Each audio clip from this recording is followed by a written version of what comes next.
So, okay. Here in England, folks, they are running around at the moment like headless chickens, right? Because the government is doing all these emergency sanctions about the coronavirus.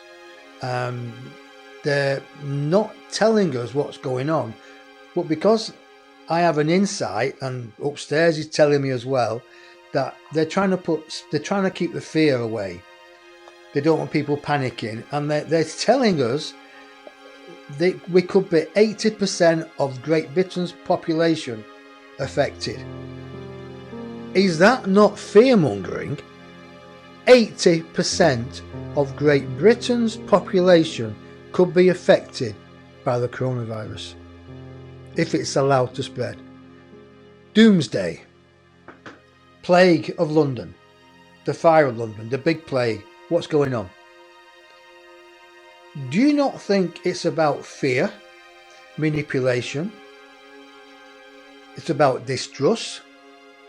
Do you not think that coronavirus is leading the way for injections to come in, mandatory injections?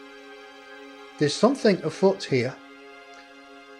But let me tell you this.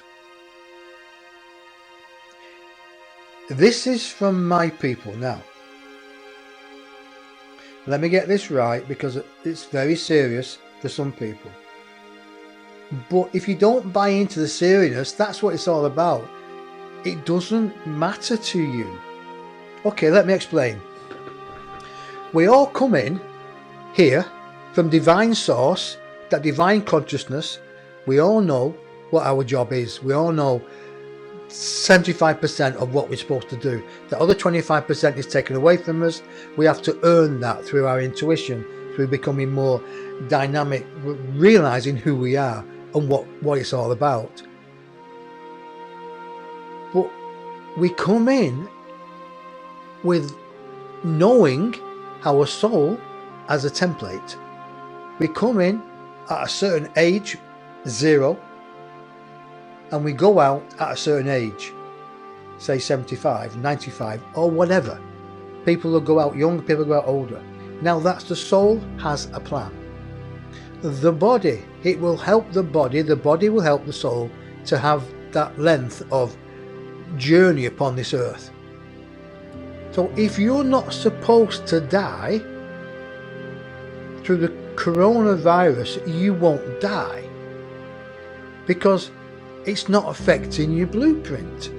It's not affecting your structure. It's not affecting that. Remember, your template changes, and you change by the very thoughts that you inhabit, and the thoughts and feelings all go into the crystalline grid on Mother Earth. So your thoughts and feelings change Mother Earth as well. So it's like saying, Dennis, explain in a way that if you don't believe you will be affected by the coronavirus or any other doomsday virus that your Earth population is peddling, it won't affect you. Yes, there are times where you have to be a bit more astute in who you talk to and where you go to, just to make it sure, just to like belt and braces. You don't want your pants falling down, you put a belt on. Doubly sure, you put braces on to make sure. So sometimes the ego wants you to panic. The soul knows. But because you have inhabited this bodysuit, which has got a period of time before it expires, you kind of in a way want to make it the best you can. So what I'm trying to say, which I am saying, is it won't happen if you raise your consciousness. If you connect to that true spark of where you've come from, who you are, and don't give it a thought pattern, don't give it a feeling.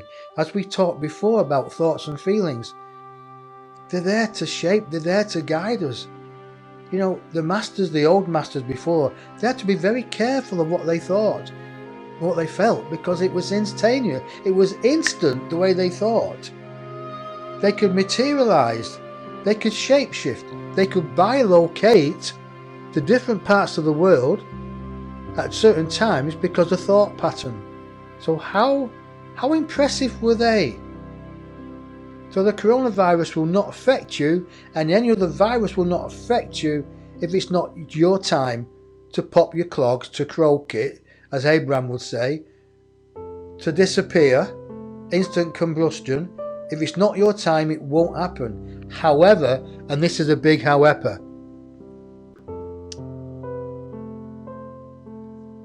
the body becomes ill. Right, now if there's something going about, the body can latch onto it and use that as a passing. Do you understand that? Took me a while to understand that. So if it's time for someone to pass through a natural cause or an illness, and this virus, they can actually have that, connect that, and that would help them to move up, onward, through the spiritual awareness of going back home again. That can be used as a springboard to return home. Think about that. But if it's not your time, don't even dwell on it. Be happy. Yeah, wash your hands, be healthy, be more hygienic, eat the right kind of food. But remember, it all comes down to the way you feel. Will you be connected? Will you be hit with something that will lay you flat? Or will you not? So remember, what you focus on, you attract. So, allow me to point this. If you focus on an energy that uplifts you to the highest you can reach at this moment in time because of your earthly incarnation, then do it. Think of something that floats your boat, that makes you play the air guitar, that gives you the rock and roll music, that plays hallelujah at the same time. Give you something that gives you all those orgasms of love, of life, of spirituality, of food and drink. Use all the senses that motivate you, that bring you happiness, that float your boat and turn you on as a human being. But that's only part of you, beloveds. You're a spiritual giant. Your body identified. Your astrological timestamp is the body you're born into. You know, I'm a Scorpio. There's lots of people out there who are Scorpios, and we have certain illnesses in the body, and Pluto's my planet, and that's a Pluto of, doom and doom. And a Scorpio kind of stings himself to death. There's three sides to Scorpio, The Scorpion stings himself to death, then becomes the Phoenix, which reinvents himself. And as the Phoenix reinvents itself, him or her, I'm not sure, Phoenix, just it, then the Phoenix it transfers again to a white dove. So luckily there's three signs, three images to a Scorpio.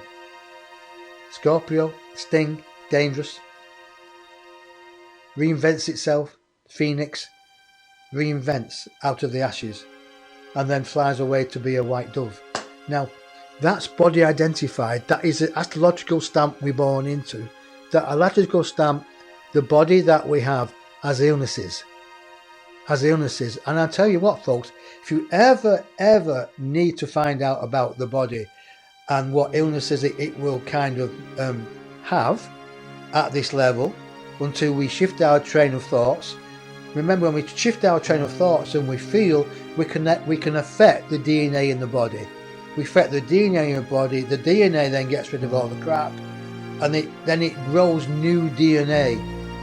And they're saying that's enough of that DNA situation now, because they don't want to give me any more about this in this transmission. So, being body identified with your astrological stamp is not really who you are. You're a beautiful soul, you're a spirit, but you've chose this body that you're in at the moment, and it's right for its purpose. It is right for its purpose. I'm going to say it again, listen carefully please. It is right, your body is right for its purpose. However, if you can make it leaner, fitter, healthier, then do so. But if it's time to let go, just sit back in the armchair and say, hey, I am not my body. The body is a suit that you zipped into. Your light shineth within.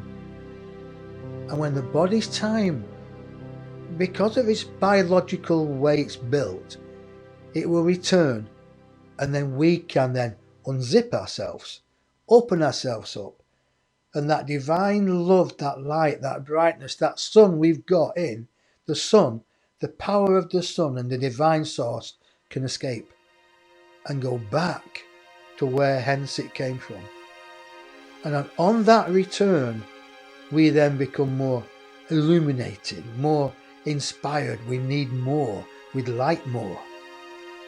After a period of time, if you wish, you can then choose another body in a different place for more experiences, not lessons, more experiences that develop your soul, give your soul a brightness and a love and an understanding.